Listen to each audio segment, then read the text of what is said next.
Class 10 के chapter number 12.1 को शुरुआत करने चल रहे हैं। इसमें से हम पहले जो है बेसिक बताते हैं। वृत्तों से संबंधित क्षेत्रफल, ये आपके चैप्टर का नाम हुआ। तो जैसे वृत्त क्या है, वृत्त की परिभाषा अगर हमको जाने कि समतल में स्थिर वो बिंदु, समतल में स्थिर वो बिंदु जिससे कि जो बंद आकृति बनेगी उनके बीच की दूरी कहा जाए, ये वृत्त की जो परिधि है इसे लिखा जाता है 2πr से। अब ये जो परिधि है, परिधि से एक केंद्र है, केंद्र से अगर परिधि की दूरी सभी जगह बराबर वो वृत्त कहलाता है। वृत्त में ये मैथ के भाषा में से परिधि को 2πr कहा जाता है, जिसे परिमाप भी कहते हैं।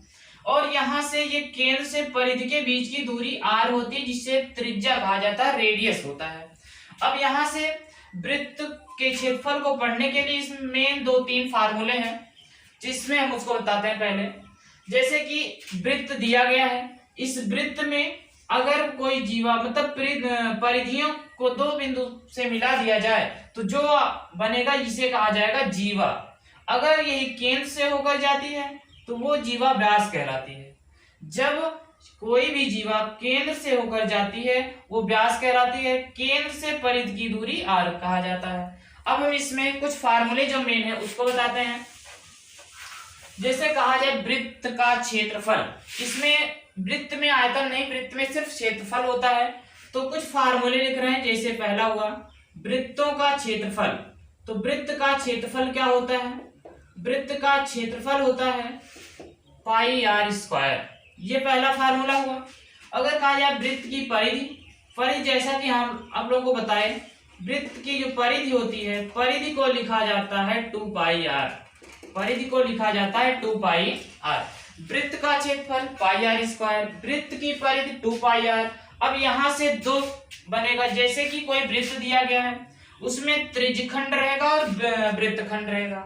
अगर कोई जीवा, जैसे कोई केंद्र से दो त्रिज्याएं हैं, अगर त्रिज्या के द्वारा इसका खंड हो रहा है वृत्त का, तो वो त्रिज्यखंड होता है। जैसे कि ये दो त्रिज्याएं इस वृत्त को कट की, तो यहाँ से ऊपर वाला एक भाग बना ये वाला, और एक बना नीचे वाला। ये सब ये जो बना, ये त्रिज्या के द्वारा जब खंड किया जाएगा तो वो कहलाएगा त्रिज्यखंड। जब जीवा के द्वारा खंड होगा वृत्तखंड कहलाएगा। जैसे कि ये वृत्त था, कोई जीवा, जीवा जानते हैं जब परिधि के दो बिंदु को मिलाते हैं तो जीवा बनती है। अब दोनों बिंदु को मिला दिया गया तो जीवा बनी। तो ये दो वृत्तखंड, जो वृत्त हुआ दो खंडों में विभक्त हुआ, इसे कहें एक खंड ये हुआ और एक खंड ये हुआ, तो ये कहलाएगा हमारा वृत्तखंड। तो हम त्रिज्यखंड और वृत्तखंड का भी क्षेत्रफल निकालने के लिए हमारे पास फार्मूले हैं। जैसे कि कहा जाए त्रिज्यखंड का क्षेत्रफल, तीसरा फार्मूला नोट करिए, त्रिज्यखंड का क्षेत्रफल। वृत्त में अगर त्रिज्यखंड का क्षेत्रफल ज्ञात करना है, त्रिज्यखंड का क्षेत्रफल होता है θ/360 πr²। ये हमारे त्रिज्यखंड का क्षेत्रफल हुआ θ/360 πr²। अब ये अतः वृत्तखंड का क्षेत्रफल, वृत्तखंड का जो क्षेत्रफल होता है, वृत्तखंड का क्षेत्रफल वृत्तखंड का क्षेत्रफल θ/360 πr² -1/2 r² sin θ। ये होता है हमारा वृत्तखंड का क्षेत्रफल θ/360 πr² -1/2 r² sin θ। तो यहाँ से एक और फार्मूला जैसे कि है, अगर हमको इस, जैसे कि यहाँ पर दिया गया वृत्त, यहाँ पर ये एक वृत्तखंड हुआ और एक वृत्तखंड का ये बड़ा वाला हिस्सा, ये छोटा वाला। लेकिन अगर ये कह दे इस चाप की लंबाई ज्ञात करना है, तो वृत्त के चाप की लंबाई का भी फार्मूला होता है, वृत्त के चाप की लंबाई बराबर, चाप की लंबाई बराबर में लंबाई को हमेशा यल से लिखा जाता है, जिसमें होता है θ/360 2πr। ये हमारे कुछ फार्मूले हुए, जिसमें कि हम पहले वाले 12.1 में इतने फार्मूले से ज्यादा हमको यूज नहीं करना है। तो यहां से हम शुरुआत करते हैं क्वेश्चन की। जैसे कि ये 5 फार्मूले के बाद हम स्टार्ट करने वाले हैं आपके क्वेश्चन की। हाँ, तो क्वेश्चन फर्स्ट देखिए, दिया गया है कि दो वृत्तों की त्रिज्याएं क्रमशः, दो वृत्त दिए गए हैं, उनकी त्रिज्या क्रमशः 19 सेंटीमीटर और 9 सेंटीमीटर है। उस वृत्त की त्रिज्या ज्ञात कीजिए। इसका मतलब तीसरा वाला जो वृत्त है उसकी त्रिज्या ज्ञात करना है, जिसकी परिधि इन दोनों वृत्तों के परिधि के योग के बराबर है। मतलब तीसरा वाला जो वृत्त है जिसकी परिधि मतलब वो उसकी जो परिधि होगी इन दोनों वृत्तों जो दिया गया 19 सेंटीमीटर और 9 सेंटीमीटर त्रिज्या के, इन दोनों के वृत्त की परिधि को जोड़ा जाएगा तो तीसरे वाले वृत्त के परिधि के योग तीसरे वाले वृत्त के बराबर होगा। तो जैसे दिया गया पहला वृत्त बनाते हैं। पहला वृत्त कितना है, एक दिया गया जिसकी त्रिज्या 19 सेंटीमीटर है। तो मान लेते हैं यहां से यहां तक की दूरी है 19 सेंटीमीटर का पहला वृत्त हुआ। इसके बाद दूसरा ये मान लेते हैं R1 है इतना, R1 का मान है 19 सेंटीमीटर पहले वृत्त की त्रिज्या, और दूसरे वृत्त की त्रिज्या जो है वो 9 सेंटीमीटर है। तो मान लेते हैं ये दूसरा वृत्त है जिसे R2 मानते हैं त्रिज्या, तो ये हमारा 9 सेंटीमीटर हुआ। पहले वृत्त की त्रिज्या 19 सेंटीमीटर जिसको हमने R1 माना, दूसरे वृत्त की त्रिज्या 9 सेंटीमीटर जिसको हमने R2 माना। अब जैसा प्रश्न कह रहा है उस हिसाब से करेंगे। अगर कहा जाए दोनों की परिधि का योग निकालना है तब तीसरे वृत्त के परिधि के बराबर होगा, तो इसकी परिधि निकालेंगे। तो पहले वृत्त की परिधि कितना होगी, पहले वृत्त की परिधि कितना होगी, अगर कहें परिधि निकालना है तो परिधि के लिए एक फार्मूला होता है 2 पाई r। परिधि के लिए 2 पाई r, लेकिन पहले वाले वृत्त में त्रिज्या R1 है तो सभी मान रख दीजिए 2 इंटू पाई, और R1 का जो मान दिया गया है वो कितना दिया गया है 19 सेंटीमीटर। तो यहाँ अगर गुणा करें तो 19 दूना 38 पाई, पहले वृत्त की जो परिधि आई वो 38 पाई आई। अब दूसरे वृत्त की परिधि निकालते हैं। दूसरे वृत्त की परिधि क्या हो जाएगी, उसमें सिर्फ त्रिज्या क्या R2 है। दूसरे वृत्त की परिधि, दूसरे वृत्त की परिधि, ये भी फार्मूला वही 2 पाई r, लेकिन R2 है। त्रिज्याएं सिर्फ बदल रही, R1 था तो R1 लिखा गया, यहाँ त्रिज्या दूसरे त्रिज्या R2 लिख दिया गया। तो यहाँ निकालेंगे तो ये आएगा 2 पाई इंटू R2 का जो मान है वो कितना है 9 सेंटीमीटर है। तो यहाँ गुणा करेंगे 9 दूना 18 पाई। अब यहाँ प्रश्न के हिसाब से देखिए, पहले वृत्त और दूसरे वृत्त की परिधि हमने निकाला 38 पाई और 18 पाई। कह रहा कि दोनों वृत्त की परिधियों का योग तीसरे वाले वृत्त की परिधि के बराबर है। तो यहां से लिख देते हैं प्रश्नानुसार, जैसा प्रश्न कह रहा है तो पहले वृत्त की परिधि कितना है 2 पाई R1 प्लस में 2 पाई R2, दोनों परिधि के योग तीसरे वृत्त जो तीसरा वृत्त है उसके परिधि के बराबर है। तो उसका परिधि कितना मान लेते हैं 2 पाई R3 मान लेते हैं। जैसे यहाँ पर R1 था, त्रिज्याएं बदल रही, R1 R2, इसमें R3 मान लेते हैं। अब यहाँ देखें 2 पाई दोनों में है तो 2 पाई कॉमन लेंगे, बचेगा R1, या डायरेक्ट हम मान रखना चाहें तो मान भी रख सकते हैं। मान कितना आएगा, इतना पहले परिधि 2 पाई R1 का जो मान आया कितना आया है 2 पाई R1, इसका मान आया है 38 पाई, तो लिख देते हैं 38 पाई हुआ। प्लस में यहाँ पर 2 पाई R2 का मान कितना आया है 2 पाई R2 का मान 18 पाई है, तो इसके स्थान पे हम लिख देते हैं 18 पाई इक्वल टू कितना 2 पाई R3 हो जाएगा। अब यहाँ से पाई दोनों में है, अगर चाहे तो इसमें से कॉमन ले सकते हैं, कितना 2 पाई अगर कॉमन लेंगे तो कितना बचेगा 19 पाई बचेगा, 19 पाई बचेगा। तो यहाँ पर अगर 2 कॉमन लिया गया 2 9 18 9 बचा, पाई कॉमन है। तब यहाँ से अगली साइड कितना है, अगली साइड 2 पाई R3 है, तो यहाँ 2 पाई से 2 पाई कैंसिल हो जाएगा, बचेगा कितना 9 और 19 जोड़ लेंगे तो 19 और 9 हो जाएगा 28।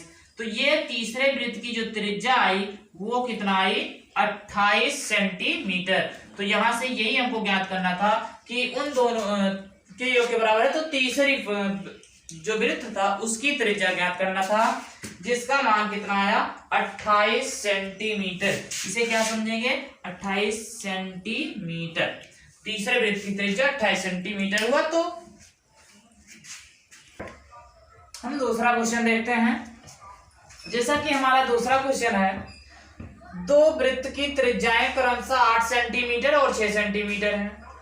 उस वृत्त की त्रिज्या ज्ञात कीजिए। दो वृत्त दिया गया, दोनों की त्रिज्या 8 सेंटीमीटर और 6, पहले की 8 सेंटीमीटर है त्रिज्या, दूसरे की त्रिज्या 6 सेंटीमीटर है।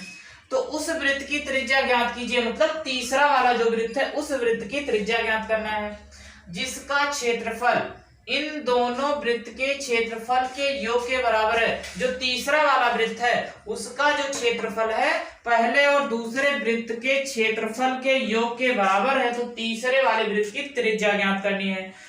तो जैसे कि पिछला वाला सवाल पहला पढ़े थे उसमें त्रिज्या 19 और 9 थी, सेम सवाल उसमें परिधियों का योग था, इसमें क्षेत्रफल का योग है, सेम सवाल उसी टाइप से है।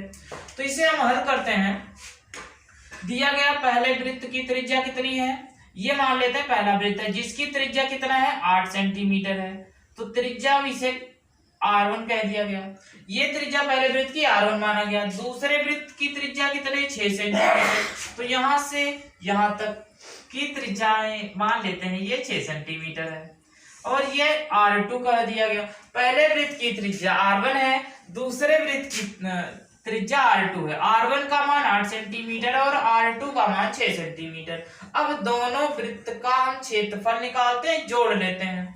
जोड़ने के बाद तीसरा वाला जो वृत्त है उसके क्षेत्रफल के बराबर में कर देते हैं। तो पहले वृत्त का क्षेत्रफल कितना आएगा, इसका फार्मूला हम लिखवाए थे, सीरियल में 5 फार्मूले लिखवाए थे। क्षेत्रफल वृत्त का होता है पाई आर स्क्वायर। पहले वृत्त का क्षेत्रफल पाई R1 है, इसीलिए R1 स्क्वायर कर दिया गया। तो यहां से पाई और R1 का जो मान है वो कितना है 8, लेकिन स्क्वायर लगा इसीलिए हम गुणा 2 बार करेंगे, 8 गुणे 8 क्यों किया जा रहा है, क्योंकि R1 स्क्वायर है, स्क्वायर का मतलब 2 बार। तो यहाँ 8 का 8 में गुणा करेंगे, 8 × 64 पाई सेंटीमीटर स्क्वायर। हमेशा क्षेत्रफल स्क्वायर में आता है। तो पहले वृत्त का क्षेत्रफल हम निकाल चुके, इतने का क्षेत्रफल 64 पाई सेंटीमीटर स्क्वायर आया। अब हम दूसरे वृत्त का क्षेत्रफल निकालते हैं। दूसरे वृत्त का क्षेत्रफल निकालेंगे। फार्मूले में कोई परिवर्तन नहीं, फार्मूला वही है पाई आर स्क्वायर, लेकिन यहाँ समझना ये इसमें त्रिज्या को हम R2 माने, इसलिए पाई R2 स्क्वायर कर देते हैं। R2 का मान पता है वही मान रख देते हैं पाई, और R2 का जो मान है वो 6 है, तो यहाँ पर हो जाएगा 6 गुणे 6 क्योंकि स्क्वायर लगा है। तो 6 को अगर 6 में गुणा करेंगे तो आएगा 36 पाई सेंटीमीटर स्क्वायर। तो यहाँ से अब हम प्रश्न को देखते हैं। प्रश्न कह रहा है कि दोनों वृत्त के क्षेत्रफलों का योग, तो प्रश्नानुसार ये लिख देते हैं। प्रश्नानुसार दोनों वृत्त के क्षेत्रफलों का योग, पहले वृत्त का क्षेत्रफल कितना है पाई R1 स्क्वायर, दूसरे का है पाई R2 स्क्वायर। इन दोनों का योग, कोई तीसरा वृत्त है जिसको हमें ज्ञात करनी है, उसकी त्रिज्या ज्ञात करनी है, इसे मान लेते हैं R3 का मान हमको पता करना है। वो कह रहा कंडीशन ये दिया गया दोनों वृत्त के क्षेत्रफलों का योग तीसरे वृत्त के क्षेत्रफल के बराबर है। तो दोनों वृत्त का क्षेत्रफल का योग किया गया तीसरे वृत्त के क्षेत्रफल के योग के बराबर, तीसरे वृत्त के क्षेत्रफल के बराबर है। तीसरा वृत्त क्षेत्रफल वही होता पाई आर स्क्वायर, लेकिन इसमें त्रिज्या क्या है 3 है, तो पाई R3। अगर यहां से कहा जाए तो हम इसका भी मान निकाल चुके हैं, कितना आया है, इसका मान आया है पाई R1 स्क्वायर का मान 64 पाई सेंटीमीटर स्क्वायर आया। दूसरे में अगर कहें पाई R2 का मान कितना आया, पाई R2 का जो स्क्वायर आया वो 36 पाई सेंटीमीटर स्क्वायर। यही मान रख देते हैं। पाई R1 का मान कितना 64 पाई आ गया, प्लस में पाई R2 स्क्वायर का मान कितना आया है 36 पाई, तो ये आएगा 36 पाई बराबर में पाई R3 स्क्वायर हो जाएगा। अब देखें दोनों को जोड़ेंगे 36 और 64 तो हो जाएगा 100, तो ये होगा 100 pi equal to pi R3 square. अब यहाँ दोनों साइड पाई है तो पाई से पाई कैंसिल हुआ। अब यहाँ जानते हैं अगर हम ये वर्ग हटाते हैं तो यहाँ 100 पे क्या लग जाएगा रूट लग जाएगा, वर्ग हटाने पर वर्गमूल लगता है। तो हम जानते हैं 100 का वर्गमूल कितना होता है, 100 का वर्गमूल 10 होता है, और R3 का मान कितना आया 10 सेंटीमीटर। तो तीसरे वृत्त की जो त्रिज्या ज्ञात करनी थी उसका मान हम निकाल चुके, वो आ गया 10 सेंटीमीटर। तो ये हमारे क्वेश्चन का सॉल्यूशन हुआ, जो कि R का मान ज्ञात करना था, तीसरे वृत्त की त्रिज्या ज्ञात करनी थी, उसका मान हम निकाल चुके, आया 10 सेंटीमीटर।